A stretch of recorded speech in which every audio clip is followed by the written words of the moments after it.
Salam, hər vaxtınız xeyir. Bugünkü dərsimiz olacaq söz yaradıcılığı. Söz ümumiyyətlə necə yarana bilər? Sözlər iki üsulla yarana bilər. Morfoloji və sintaktik. Biz sözə, kökə və yaxud da leksik şəkildə sözə əlavə bir leksik şəkilçi artırmaqla və yaxud da kökə leksik şəkilçi artırmaqla yeni bir söz yaradırıqsa, buna deyirlər morfoloji üsul. Məsələn, balıq sözünə ç leksik şəkilçisini artırsam, balıqçı sözünü yaratmış oluram. Bu da morfoloji üsul adlanır. Və yaxud da balıq sözünə qulağı sözünü əlavə edib balıq qulağı sözünü yaradırıqsa, əmələ gətiririksə, bu da olur sintaktik üsul. Yadımızda saxlayaq. Bizim morfoloji üsulda şəkilçilərimiz iki cür ola bilər.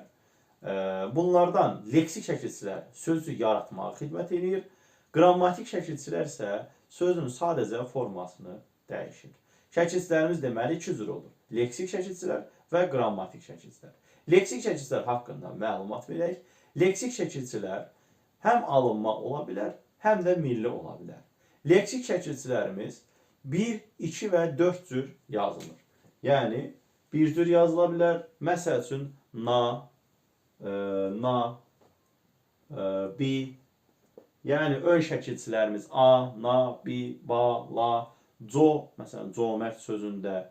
Ondan sonra keş, paz, dar, kar, xana, zadə, şünas, pərvər və s. Bu şəkilçilər bir cür yazılan şəkilçilərdir. Belə bir qeyd yaza bilərsiniz ki, bir cür yazılan bütün şəkilçilər leksikdir. Çünki qrammatik şəkilçilər bir cür yazıla bilməz. Leksik şəkilçi demək nəyə xidmət etdi? Yeni sözlər yaratmağa xidmət etdi. Bir cür, iki cür və dörd cür yazılır. Bir cür yazılanlar bütün hamısı leksikdir dedik, belə bir qeyd apardıq. Başqa nə deyə bilərik leksik şəkilçi haqqında?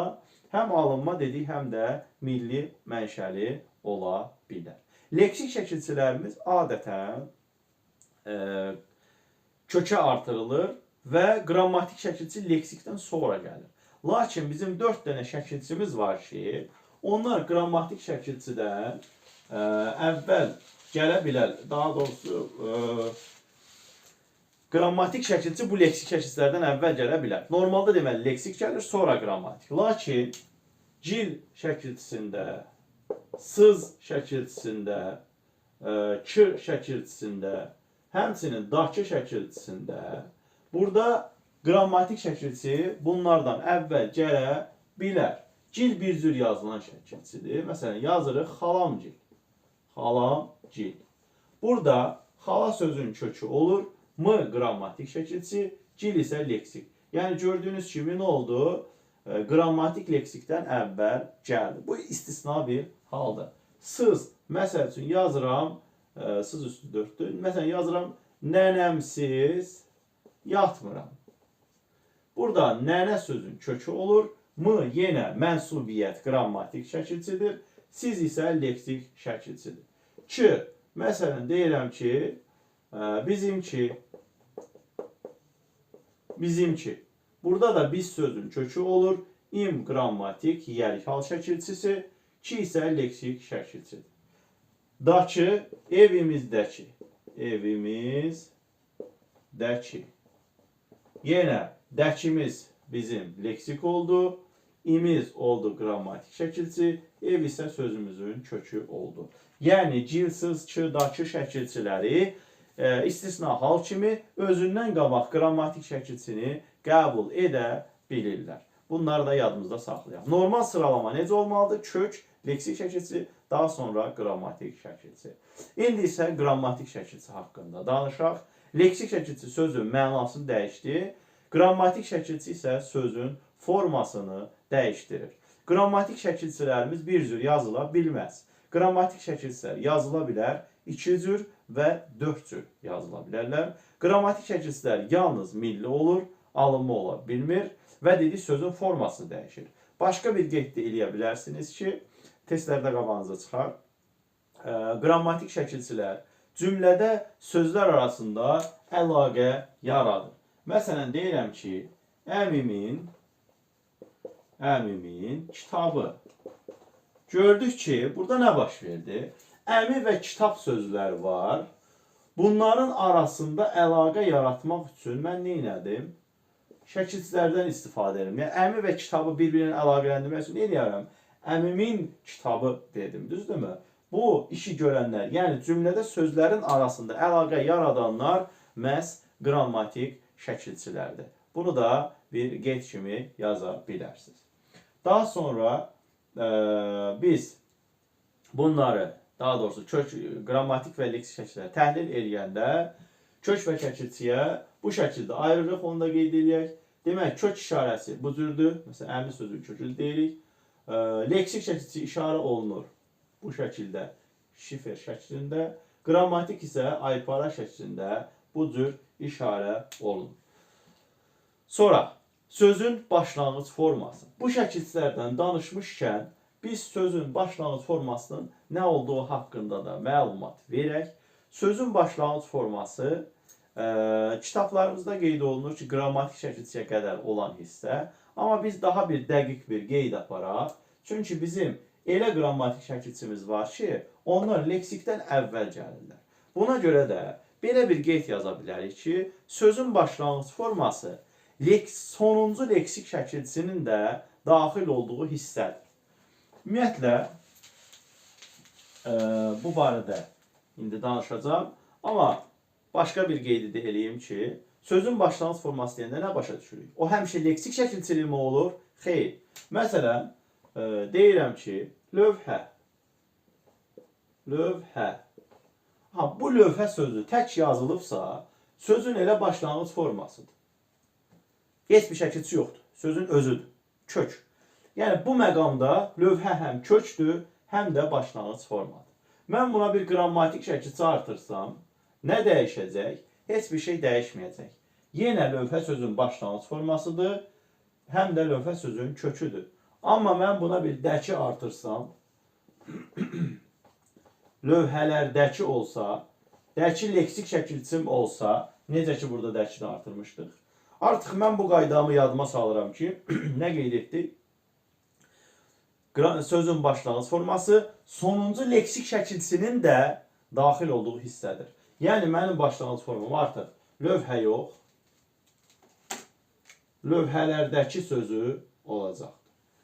Qrammatik şəkilçi normalda başlanğıc formaya daxil edilmir. Lakin bizim bu istisna şəkilçilərimiz bu qaydanı pozurlar.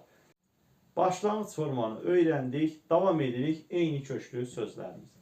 Eyni köklü sözləri dərk edə bilmək üçün əsas fikir verəcəyimiz 3 dənə məqam var. Birinci növbədə diqqət edirik ki, bizim sözümüz düzəltmə olsun. Yəni eyni köklü sözlərin tərkibində qrammatik şəkilçi ola bilər. Amma orada mütləq ən azı bir leksik şəkilçisi olmalıdır. Yəni söz düzəltmə söz olmalıdır. İkinci məsələ, kökü yalnız eyni hissəsi olmalıdır və kökü eyni mənanı verməlidir. İndi nümunələr əsasında gəlin bunların nə demək olduğunu danışaq. Məsələn, gül sözü ilə yazaq. Burada yazıram gülçü, gülüş, güllər,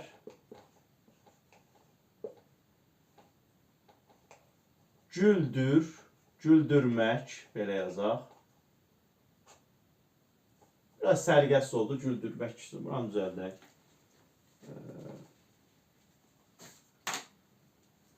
Güldürmək. Bəli, indi daha yaxşıdır. Başqa da yazaq, güldan. Yazaq, güldan. Bir də yazaq, gülür. Gülür. Aha, ilk başlamalı olduğumuz yer budur. Düzəltmə. Yəni sadə söz eyni köklü ola bilməz. Gülür sözündə, gül sözün kökü ür qrammatik. Gül sözün kökü ər qrammatik. Güllər qrammatik olsun. Bu iki söz getdi. Yəni bunlar eyni köklü ola bilməz. İkinci bir məsələyə gələk. Kökü eyni nitq hissəsi olmalıdır. Baxaq görək. Gülçü sözündə gül sözün kökü, sözünün kökü gül leksik. Daha doğrusu gül kökü çül leksik. İsimdir. Gülüş sözündə gül feildir. 3 leksikdir. Güldan sözündə gül isimdir. Dan leksikdir. Güldürmək sözündə gül sözün kökü feildir. Dür leksikdir. Mək isə qrammatik şəkilçidir.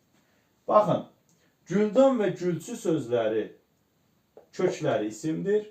Gülüş və güldürmək sözlərin kökü isə feildir. Bunların dördü də bir-biri ilə eyni köklü ola bilməz. Nəyə görə? Çünki kökü eyni nitq hissəsi deyil. Kökü eyni nitq hissəsi olanlar güldan və gülçü sözləridir. Ona görə də güldan və gülçü sözləri bir-biri ilə eyni köklüdür. Gülüş və güldürmək sözləri isə bir-biri ilə yenə də eyni köklüdür. Amma dördü də bir-biri ilə eyni köklü deyil. Kökü eyni məna verir, nə deməkdir? Məsələn, yazaq ki,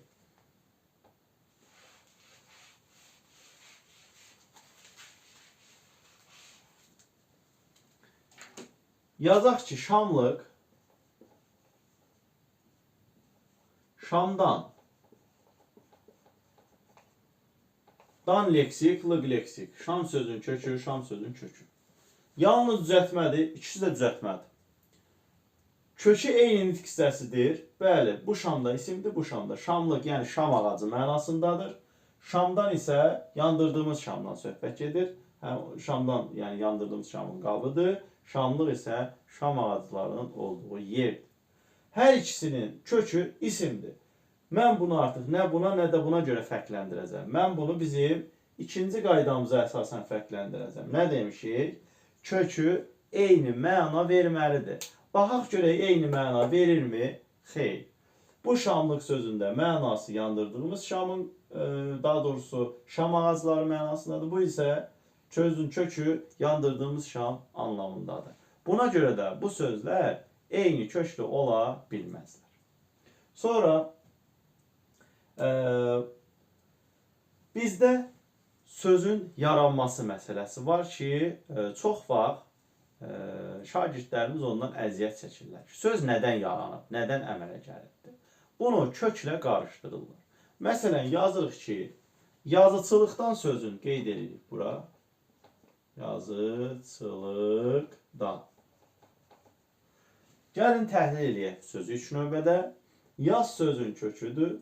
Leksik, yazdan yazı əmələ gəlir. Yazıdan yazıçı, lıq və dan. Yəni 3 leksik, bir dənə də qrammatik şəkilçimiz. Sözümüzün başlanğıc formasını qeyd edirəm. Bayaqki qaydamıza əsasən nə idi? Sonuncu leksikin də daxil olduğu hissədir. Bunu təkrar məqsədi ilə qeyd etdim. İndi gəlin yaranma məsələsinə toxunaq. Sözün kökü nədir? Yaz. Yaz hansı nitq hissəsidir? Feildir, düzdür. Nə et? Yaz. İndi deyək söz nədən yaranır? Bir dənə qeyd edirsiniz ki, sözün nədən yarandığını tapmaq üçün sonuncu leksik şəkilçini çıxmaq lazım. Sonuncu leksik şəkilçimiz lığdır. Lığı çıxdıq. Nə qaldı? Yazıçı sözü. Yazıçı sözü hansı nitq hissəsidir? İsim. Yəni sözümüz yaranıb isimlə. Sözün kökü nədir? Feil. Demək ki, yazıçılıqdan sözü, yaz feili onun köküdür. Amma söz özü nədən yaranıb? Yazıcı ismindən yaranıbdır. Yarandığı nitq hissəsi isimdir, kökü isə feildir. Bu məsələyə diqqət edək. Neynədik? Sonuncu leksik şəkilçisini çıxmaqla nədən yarandığını tapdıq. Başqa əsas məsələlərdən biri var bu söz yaradıcılığında. Sıx və düz sözlərinin bəzən sifətdənmi yoxsa feildənmi yarandığını qarışdırırlar. Baxaq görək. Düz və sıx. Düz nə et? Süfrəyə düz. Və necə? Düz, düz adam. Sıx, necə dayanmaq? Sıx, məsəl üçün. Yaxın yəni. Bir də sıxmaq feili var. Əgər sıx və düz sözünə 4 cür yazılan, məsələn, ıl, şəkilçi qoşulubsa, demək sözün kökü feildir. Yox, 2 cür yazılan şəkilçi, al, əl, laş, ləş qoşulubsa, demək ki, sözün kökü sifətdir. Yəni 4 cür yazılan şəkilçi qoşulubsa feil, 2 cür yazılan şəkilçi qoşulubsa sifətdir.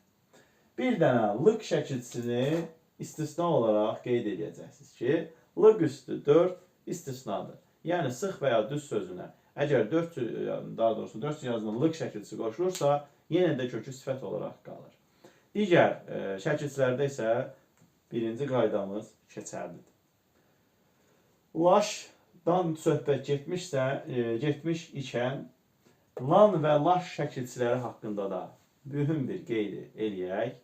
Əgər görürsünüz ki, lən sözün, lən deməli sözdə şəkilçidir. Ev, lən. Və yaxud da bir, ləş.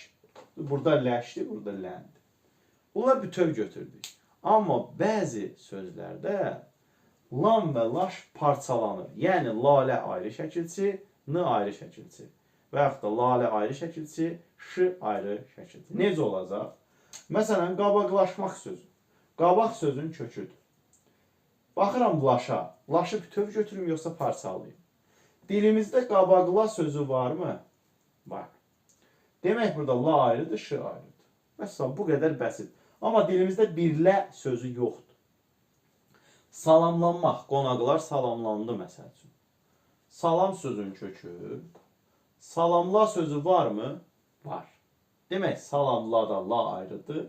N isə ayrı leksik olacaq. Amma dilimizdə evlə deyə bir söz yoxdur. Ona görə də onu, oradakı ləni daha doğrusu bütövlükdə götürdüm. Başqa söz yaradıcılığı haqqında bilmək istədiyiniz bir şey varsa, rəylərə yaza bilərsiniz. Bəyənməyi və paylaşmağı unutmayın. Sağ olun.